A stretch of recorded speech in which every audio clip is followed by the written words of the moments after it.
Groovy baby. Welcome back to my channel. It is Emily. Thank you so much for hanging out with me, or thank you for hanging out on the Straight Shooter Recruiter podcast. I'm feeling all kinds of 70s today as I am literally here in my grandmother's sweater that she wore in the 70s. I wish I was kidding. Nana, if you're watching this, thanks, girl. Really loving the sweater. All right, today's episode/video, we are going to be going into all things resume gaps, how to explain gaps in our employment, gaps on our resume without it being that big of a deal. So if you think this or any other video I have ever made has been helpful, even a little bit, please don't forget to hit that like button, that subscribe button, leave me a little comment. It takes 2 seconds and seriously means the world. Let's get into the good stuff. First things first, having a gap in your resume or a gap in your experience is not that big of a deal. So many people go through phases where they either choose not to work, they're laid off from jobs, they're taking personal time, whether to be with family or to travel.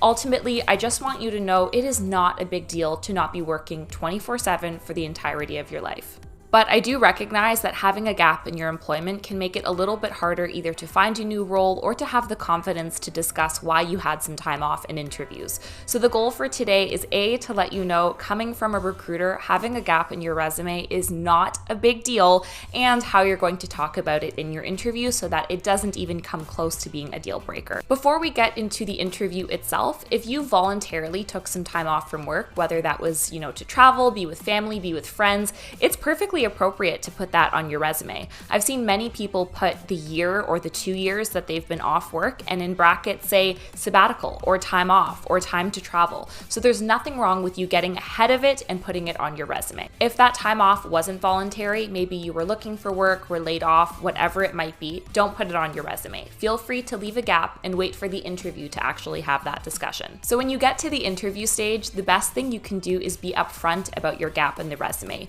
Do not wait for the recruiter to ask you. Naturally, it's going to make you feel backed into a corner, defensive, and frankly, a little bit uncomfortable. So at the beginning of the interview, as you're introducing yourself, make sure you incorporate your gap or break in employment into the introduction. I just want to be clear, my advice is never to lie. My advice on this is to be as upfront and transparent as possible. Number one, because it's never a good idea to lie to your future employer.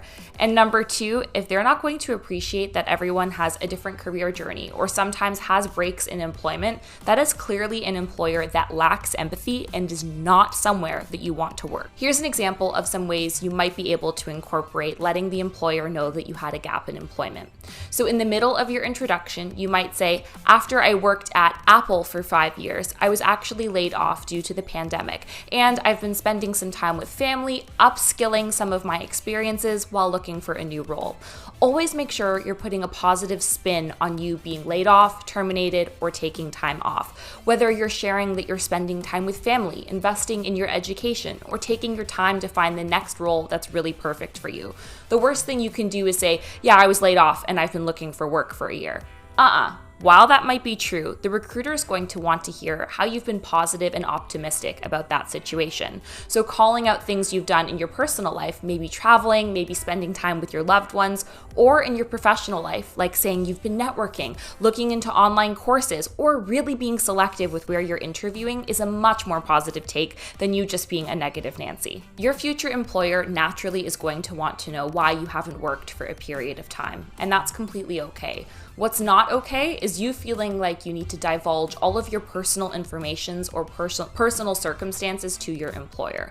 If they're not going to be empathetic, understanding, while respecting your boundaries, that's probably not a place you're keen on working at. I hope that this was helpful. I recognize this was a super short video, but I always get asked questions about how to explain gaps in your resume, and ultimately, this is the best it gets. I don't want you to feel like you have to go super in depth for an employer. Remember, they're interviewing you, but you're also interviewing them. And if they're going to make you feel like crap for having a life, and for sometimes that life not being perfect, probably not a place you want to be. Thank you so much for hanging out with me for a little bit. Don't forget to hit that like button, hit that little subscribe button, and I'll see you next week.